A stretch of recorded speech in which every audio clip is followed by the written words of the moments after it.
শেষ পর্যন্ত ছাড়বো না, এটা আমাদের নিতে কষ্ট হবে। এটা ছাড়বো না, এটা পর্যন্ত শেষ পর্যন্ত। মাশাআল্লাহ মাশাআল্লাহ, সবাই অত্যন্ত দূরসূত্রতার সাথে আমরা বসে যাই। কেউ আমরা দাঁড়িয়ে থাকবো না, দাঁড়িয়ে নামে যে অবস্থায় আছি আমরা বসে যাই।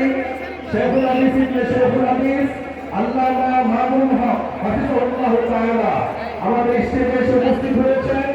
অল্প কিছুক্ষণের মধ্যেই ইমাম দিচ্ছে